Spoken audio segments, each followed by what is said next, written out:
Olá e feliz Navidad para todos nosotros. Fue un año difícil, todavía no termina, pero ya casi. Un año de pérdidas para todos en determinadas áreas, en muchas situaciones. Pero estamos terminando el año con la fe más fortalecida, es lo que yo creo. Con la mirada puesta en el cielo, no tanto en la tierra. Por supuesto que la Navidad, como festejo, digamos así, tuvo un inicio. Pero el motivo de la Navidad, que es Jesucristo, no tiene principio, no tiene fin. Él es Dios. Hablemos de su majestad Jesucristo en esta ocasión. Su majestad Jesucristo. Cuando pensamos en Navidad, pensamos en muchas cosas, pero lo primero que viene a nuestra mente es un bebé que nace. Un bebé que nace en una pequeña ciudad, una pequeña villa llamada Belén. Cuando pensamos en el nacimiento de un bebé, pensamos en un principio de vida. El bebé nacido en Belén era principio de Dios encarnado. El hombre Dios, Jesucristo. Su nacimiento fue como el de cualquier otro bebé. Sin embargo, también fue único. Tan único, pero tan único, que el bebé nacido en Belén, ya hecho hombre, dijo, antes que Abraham naciera, yo soy. Esa frase tan corta, tan sencilla, provocó una ruptura definitiva con la religión establecida hace 2000 años en Israel y con aquellos que coordinaban esa religión. Esa sencilla frase, antes que Abraham naciera, yo soy, el Yahvé. Es cierto que Jesucristo nació en Belén, claro, cuando eso no hay ninguna duda. Pero también es cierto que el Hijo de Dios, la persona, el Cristo, el Señor que vino al mundo en forma humana, no comenzó en Belén. Y así como miras a Belén y piensas en un principio, tienes que darte cuenta de algo.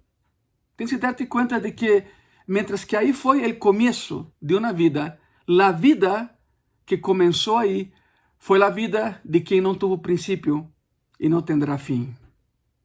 Él es Dios. Jesús hizo una de las declaraciones más impactantes cuando dijo a un grupo de fariseos, antes que Abraham naciera, yo soy el Yahvé. Vayan conmigo a Juan capítulo 8.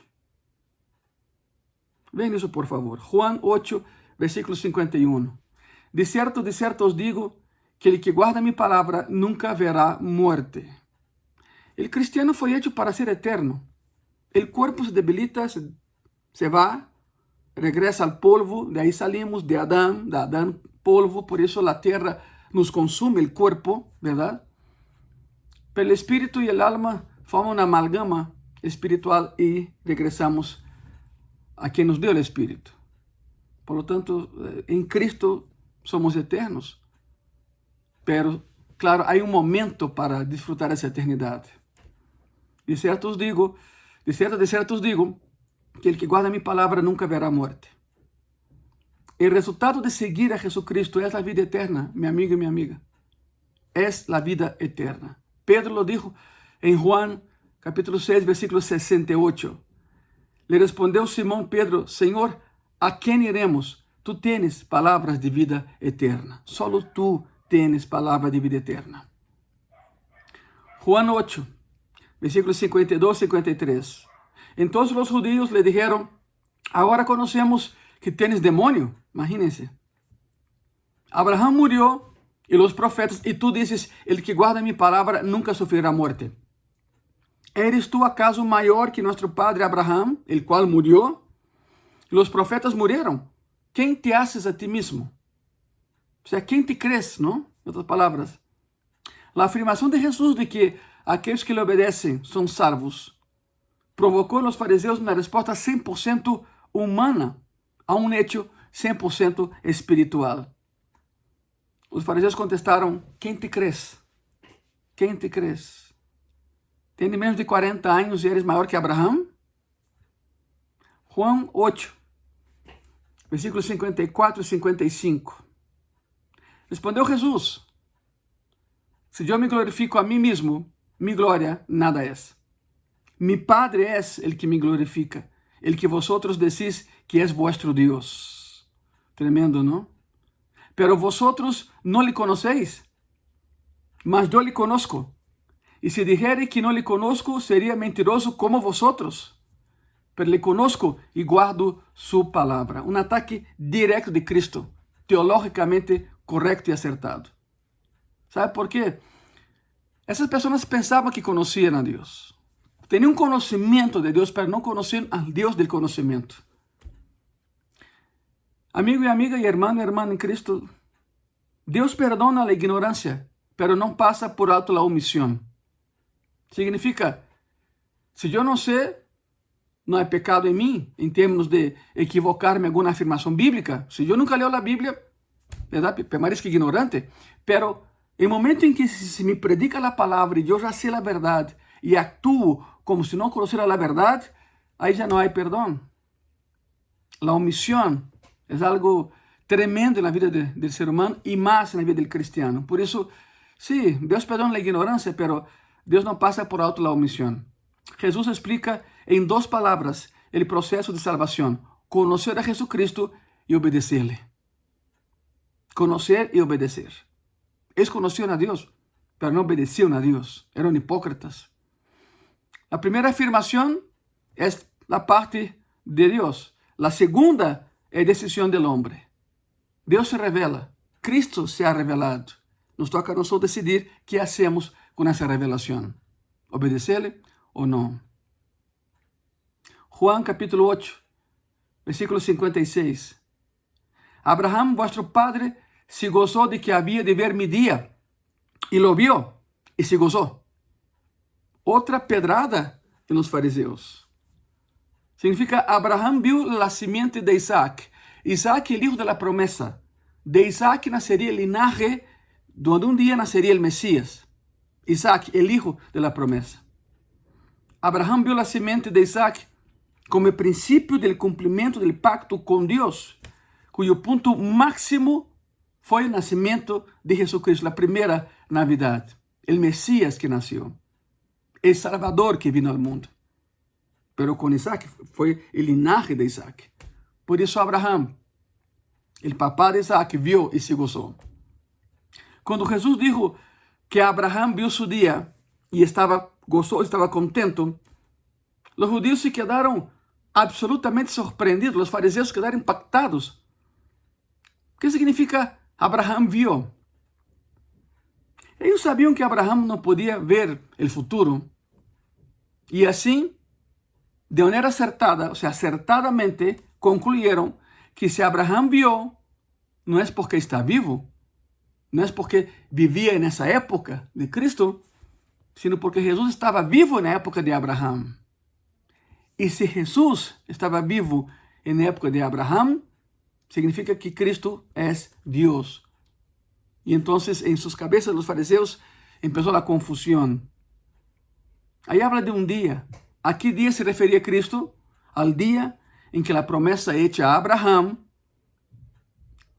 foi hecha realidade com um bebê nascido em Belém há 2000 anos. O Salvador do mundo, seu nome é Jesucristo. Houve uma promessa e ele a cumpriu.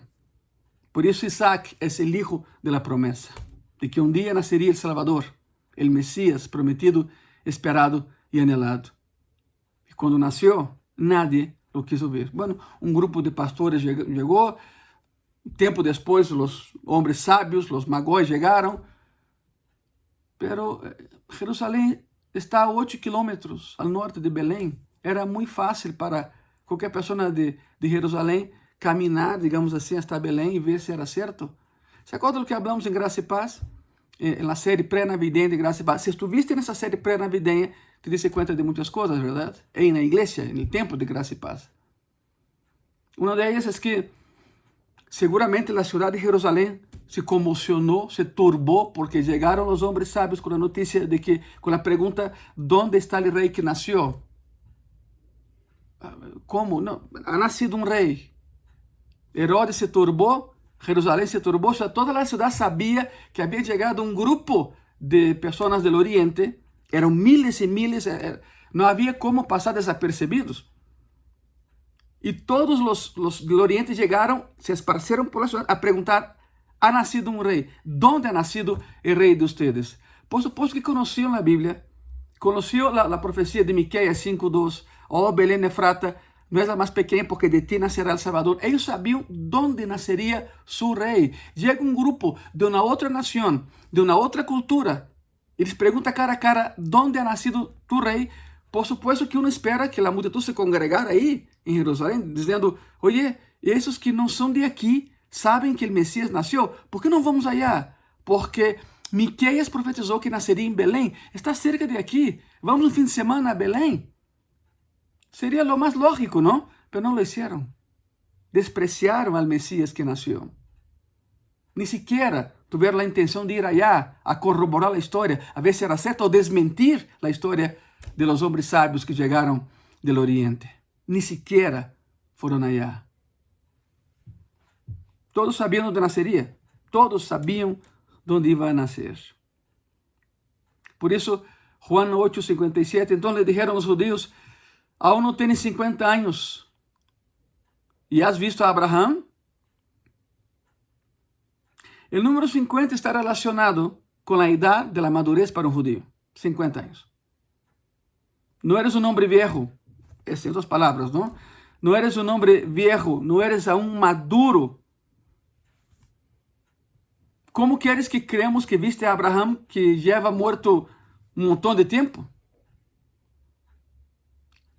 O sea, intentaron agarrarlo en alguna herejía, pero Cristo hablaba de otra cosa espiritual, ellos no entendían. Versículo 58, Juan 8:58. Jesús les dijo, de cierto os digo, y aquí ven la frase, antes que Abraham fuese, yo soy. O sea, yo soy antes de Abraham. Abraham vio mi promesa. La respuesta de Jesús fue monumental. Monumental, impactante. El Salmo 90, versículo 2 dice así, antes que naciesen los montes y formases la tierra y el mundo, desde el siglo hasta el siglo, tú eres Dios. Yo soy. Es la más tajante declaración de la persona de Cristo. ¿Quién es Jesucristo? La palabra en griego es en mí. Eso es en mí, el yo soy. En hebreo es Yahvé. Yahvé. De ahí viene Jehová, el Yahvé. Palabra usada 6.432 veces en el Antiguo Testamento. Famoso tetragramatón. YHWH, Yahvé. Acuérdense que no hay vocales en el idioma hebreo. Y es por eso que cuando Cristo les dice Yahvé, o sea, yo soy, Yahvé, ellos sabían que él estaba diciendo que era Dios. El yo soy, Jesucristo, es Señor y es Dios. ¿Qué implica eso? Lo que significa es que hubo un punto, quero que ponga mucha atención, eso es teología, ¿ok? Lo que significa es que hubo un punto definido en el tiempo cuando comenzó Abraham. Un punto en el pasado cuando el hombre que no existía entró en existencia. Abraham nació, Abraham no existía antes. Jesús dijo, antes de eso, yo soy. Antes que Abraham naciera, yo ya era. Yo soy Dios. Yo soy. Es el eterno presente que no indica principio. Convertirse es pasar de la nada y la inexistencia a la existencia. Pero yo soy denota un modo de existência que não é devido a tal transição. Cristo não passou por tal transição de não ser a ser. É uma declaração acerca da eternidade. É uma declaração acerca da vida eterna, sem princípio, sem fim. E assim hace Jesus. Atribui a si mesmo a existência eterna em sentido divino. Tremendo, não? E nem sequer a palavra antes é simbólica. É uma concessão a la comprensión humana del tiempo. Porque en la vida de Dios no hay un antes y no hay un después. Jesús dice, entonces yo soy el comienzo, yo estaba antes del comienzo. Y así Jesús afirma ser Dios eterno, Yahvé, yo soy. Antes que Abraham fuese, Yahvé, yo soy. Abraham en algún momento comenzó, pero Cristo no tuvo comienzo, ni tendrá fin. Y afirma ser el Dios eterno. Antes que Abraham fuese, yo soy. Alberga en su interior lo más auténtico, el más audaz y la afirmación más profunda que Jesús alguna vez hizo con respecto a su ser en todo su ministerio, Yahvé. Los judíos sabían exactamente lo que él estaba diciendo. Entonces ellos sabían que él estaba afirmando ser el eterno, el Dios que es de eternidad a eternidad. Y por lo tanto, sabían que debían caer inmediatamente sobre sus rostros de rodillas y adorarlo como el Creador, el Dios de Abraham, Isaac y Jacob, el Dios eterno. O entonces ser acusados de blasfemia contra Jehová. Y la pena era ser apedreados. La pena para la blasfemia en contra de Jehová es el apedreamiento. Era el apedreamiento. ¿Qué fue lo que pasó? Juan 8:59. Pongan mucha atención.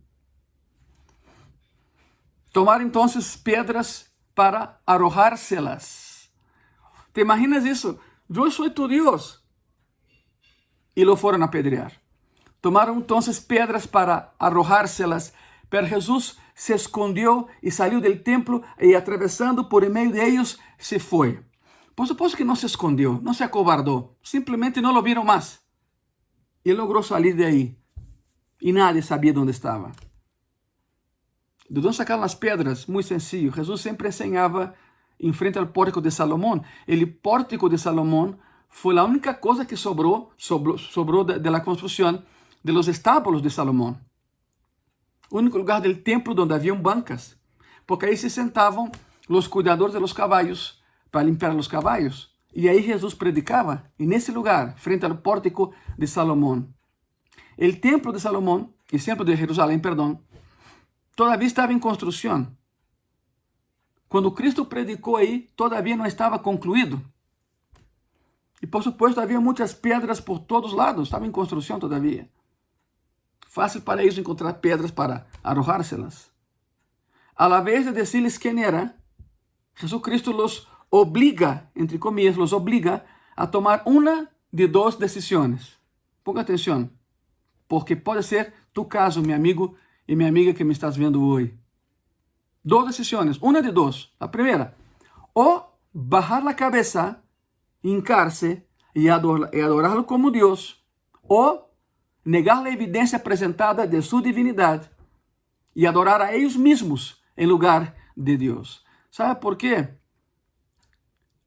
El peor síntoma de soberbia y arrogancia es no adorar a Dios, sino a uno mismo.